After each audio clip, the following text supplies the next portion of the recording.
আমার বক্তব্যের আগে আমি সিলেটের নেতাকর্মীদের শৃঙ্খলা দেখতে চাই। আমার পেছনে, আমার বামে মঞ্চে দ্বারা দাঁড়িয়ে আছেন, আমার সামনে যিনি স্লোগান দিচ্ছেন, আমি অনুরোধ করব বক্তব্য সংক্ষেপ করব, কিন্তু কোনো স্লোগান না, কোনো উচ্ছৃঙ্খলতা দেখাবেন না। সিলেটের পুণ্যভূমি, সিলেটের যে ঐতিহ্য, সেই ঐতিহ্যকে বজায় রাখবেন। আমি সকলকে সুশৃঙ্খল থাকবার জন্য অনুরোধ করছি। বিসমিল্লাহির রহমানির রহিম। আন্তর্জাতিক গণতন্ত্র দিবস উপলক্ষে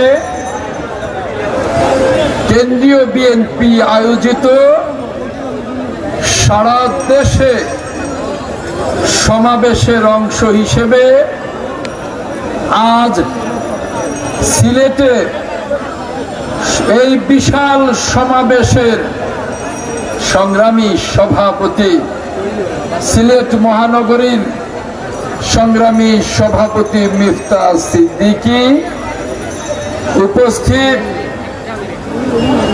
কেন্দ্রীয়, জেলা, উপজেলা, ওয়ার্ড এবং বিভিন্ন পর্যায়ের নেতৃবৃন্দ, সাংবাদিক বন্ধুগণ, আসসালামু আলাইকুম। আমার বক্তব্যের আগে এই পুণ্যভূমি সিলেটে দাঁড়িয়ে হযরত শাহজালাল, হযরত শাহ পরানের আত্মার মাগফিরাত কামনা করছি।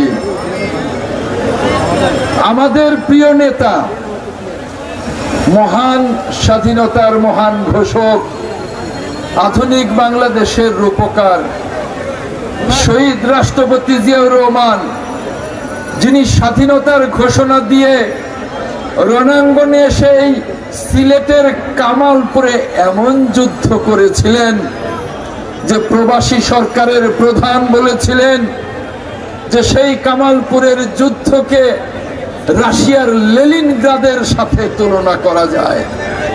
সেই আমাদের প্রতিষ্ঠাতা, আমাদের আদর্শের নেতা শহীদ রাষ্ট্রপতি জিয়াউর রহমানের আত্মার মাগফিরাত কামনা করছি। এই সিলেটের কৃতি সন্তান, মহান মুক্তিযুদ্ধের সিপাহ সালার জেনারেল, বঙ্গবীর জেনারেল এম.এস. উসমানীর আত্মার মাগফিরাত কামনা করছি। এই সিলেটের কৃতি সন্তান, বাংলাদেশের একটা অন্যতম শ্রেষ্ঠ পরিবারের সন্তান, এই সিলেটের কৃতি সন্তান, সাবেক নৌবাহিনী প্রধান, সাবেক মন্ত্রী, রিয়ার অ্যাডমিরাল মরহুম মাহবুব আলী খানের আত্মার মাগফিরাত কামনা করছি। আজকে এই পুণ্যভূমি সিলেটে দাঁড়িয়ে শুধু সিলেট নয়, সারা বাংলাদেশের অর্থনীতির প্রাণপুরুষ মরহুম সাইফুর রহমানের আত্মার মাগফিরাত কামনা করছি। এই সিলেটে দাঁড়িয়ে আজকে আমাদের নেতা মরহুম হারিস চৌধুরীর আত্মার মাগফিরাত কামনা করছি। এই পুণ্যভূমি সিলেটে কত পীর, ওলি, আউলিয়া, গাউস, কুতুব, আম্বিয়া চিরনিদ্রায় শায়িত, তাদের সকলের আত্মার মাগফিরাত কামনা করে আমি আমার নেত্রী, বাংলাদেশের অবিসংবাদিত নেত্রী, দেশনেত্রী বেগম খালেদা জিয়া, যাকে মিথ্যা বানোয়াট মামলায় ফ্যাসিস্ট হাসিনা গত 8 বছর বন্দী রেখেছিলেন নির্মমভাবে, যাকে উন্নত চিকিৎসা থেকে বঞ্চিত করেছিলেন নির্মমভাবে, আমার সেই প্রিয় নেত্রীকে, বাংলাদেশের অবিসংবাদিত নেত্রীর প্রতি শ্রদ্ধা জ্ঞাপন করছি। এই সিলেটে দাঁড়িয়ে সিলেটের জামাতা, বাংলাদেশের আগামী দিনের রাষ্ট্রনায়ক, যিনি 15টি বছর এই ফ্যাসিস্ট হাসিনার পতনের আন্দোলনে ওই বিলেতে থেকেও বাংলাদেশে 18 ঘন্টা থেকেছেন, সফল নেতৃত্ব দিয়েছেন, যিনি বাংলাদেশের 18 কোটি মানুষকে ফ্যাসিবাদের বিরুদ্ধে জাগিয়ে তুলেছিলেন, যার নেতৃত্বে আমরা 15টি বছর বুকের তাজা রক্ত দিয়ে আন্দোলন করেছি। গুম হয়েছে আমাদের ইলিয়াস আলী সহ 522 জন গুম হয়ে গেছে, যার নেতৃত্ব আন্দোলন করতে গিয়ে মাথা নত করে নাই 10,000 বিএনপি নেতা কর্মী খুন হয়ে গেছে, যার নেতৃত্বে 10 লক্ষ বিএনপির নেতা কর্মী নিঃস্ব হয়েও রাজপথ ছাড়ে নাই, যার নেতৃত্বে ছাত্র জনতা এবং বিএনপি সহ 63টি রাজনৈতিক দলের যৌথ আন্দোলনে ফ্যাসিবাদের পতন হয়েছে। সেই প্রিয় নেতা দেশনায়ক তারেক রহমানের প্রতি শ্রদ্ধা জানিয়ে আমি আমার সংক্ষিপ্ত বক্তব্য শুরু করছি। প্রিয় সিলেটবাসী, এই যে গণতন্ত্রের জন্য আত্মত্যাগ, এই আত্মত্যাগে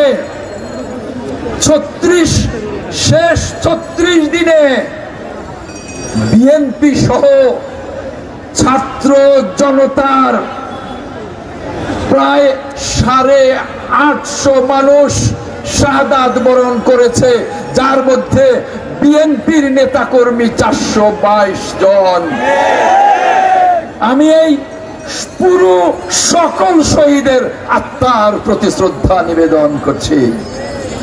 প্রিয় সিলেটবাসী, এই আত্মত্যাগ, এই 15 বছরের আন্দোলন, এই ফ্যাসিবাদের বিরুদ্ধে রক্ত ঝরেও দেশনায়ক তারেক রহমানের বিরুদ্ধে কেন মাঠে ছিলাম? একটি গণতান্ত্রিক বাংলাদেশ বিনির্মাণের জন্য, একটি মানবিক বাংলাদেশ বিনির্মাণের জন্য, একটি জনগণের বাংলাদেশ বিশ্বের সামনে সমৃদ্ধভাবে দাঁড় করাবার জন্য দেশনায়ক তারেক রহমানের নেতৃত্বে। আর তাই আজকে এই গণ অভ্যুত্থান, ছাত্র জনতা, বিএনপি সহ রাজনৈতিক দলগুলোর এই গণ অভ্যুত্থানের সফলতার পর বিশ্ব বরেণ্য নোবেল লরেট ডক্টর মোহাম্মদ ইউনূসের নেতৃত্বে যে অন্তর্বর্তীকালীন সরকার গঠিত হয়েছে, আমরা তাকে অকুণ্ঠ সমর্থন জানিয়েছি। আমরা বলেছি, ডক্টর মোহাম্মদ ইউনূস, আপনি যখন নোবেল বিজয়ী হয়ে বাংলাদেশে এলেন, সেদিন থেকে ফ্যাসিবাদের পতনের দিন পর্যন্ত ওই ফ্যাসিস্ট খুনি হাসিনা পদে পদে আপনাকে অপমান করেছে, ওই এজলাসের পশুর খাঁচায় আপনাকে ঢুকিয়েছে। কিন্তু পাশাপাশি যেদিন ডক্টর মোহাম্মদ ইউনূস নোবেল বিজয়ী হয়ে এলেন, সেদিনই আমাদের প্রাণপ্রিয় নেত্রী, দেশনেত্রী বেগম খালেদা জিয়া, আমাদের মহাসচিব মির্জা ফখরুল ইসলাম আলমগীরকে একটি প্রতিনিধি দল সহ ফুল দিয়ে ওই নোবেল লরেটকে আমরা শুভেচ্ছা জানিয়েছি। আর আজ সেই নোবেল লরেট, সেই নোবেল বিজয়ী ডক্টর মোহাম্মদ ইউনূস বাংলাদেশের অন্তর্বর্তী সরকারের কাণ্ডারি হয়েছেন, আমরা তাকে অকুণ্ঠ সমর্থন জানিয়ে যাচ্ছি। এই সরকারের কাছে আমাদের একটাই কথা, যে কারণে 17টি বছর রক্ত দিয়েছি, 17টি বছর আন্দোলন করেছি, রক্তের সাগর পেরিয়ে দেশনায়ক তারেক রহমানের নেতৃত্বে ছাত্র জনতার অভ্যুত্থানে বিজয় অর্জন করেছি, সেই সফলতাকে ব্যর্থ করতে দেওয়া যাবে না, ব্যর্থ হতে দেওয়া যাবে না।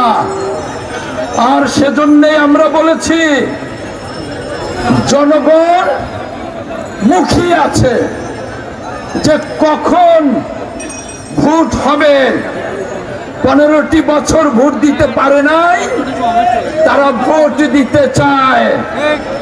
তাই ডক্টর ইউনূসের সরকারকে বলবো, আপনি দ্রুত প্রয়োজনীয় সংস্কার করুন, এরপর নির্বাচনের রোড ম্যাপ ঘোষণা করুন। সংস্কার একটি চলমান প্রক্রিয়া, যতদিন বাংলাদেশ থাকবে এই সংস্কার প্রক্রিয়া চলতেই থাকবে, একটার পর একটা। তাই এটার শেষ নেই, দিন যাবে, একটা করে নতুন ইস্যু আসবে, আর সেই সংস্কার আমরা করব। তাই আপনাকে বলবো যে এই আন্তর্জাতিক গণতন্ত্র দিবসে আপনার কাছে চাওয়া, মৌলিক সংস্কার শেষ করে আপনি নির্বাচনের রোডম্যাপ ঘোষণা করুন। আমরা আপনার সেই রোডম্যাপ অনুযায়ী বাংলাদেশের মানুষকে নির্বাচনী কাফেলায় আমরা একত্রিত করব। আর সেজন্যই আজকের এই আন্তর্জাতিক গণতন্ত্র দিবসে আপনার কাছে বলবো, আর রক্তের হোলি খেলা নয়, আর কোনো ফ্যাসিবাদকে আমরা ফেরত আসতে দেব না। আগামী দিনে আমরা গণতন্ত্রের বাংলাদেশ দেখতে চাই, দেশনায়ক তারেক রহমানের নেতৃত্বে বাংলাদেশ দেখতে চাই। আর সেই বাংলাদেশ করার প্রত্যয়ে সারা বাংলাদেশে যে আজকে আন্তর্জাতিক গণতন্ত্র দিবস পালিত হচ্ছে, সেই আন্তর্জাতিক গণতন্ত্র দিবসকে আমরা অভিনন্দন জানিয়ে আজকে আমার বক্তব্য শেষ করছি। আপনারা সুশৃঙ্খলভাবে আমাদের সাথে মিছিলে শরীক হবেন ইনশাল্লাহ। আল্লাহ হাফেজ। বাংলাদেশ জিন্দাবাদ, দেশনেত্রী বেগম খালেদা জিয়া জিন্দাবাদ, দেশনায়ক তারেক রহমান জিন্দাবাদ, শহীদ জিয়া অমর হোক। আসসালামু আলাইকুম।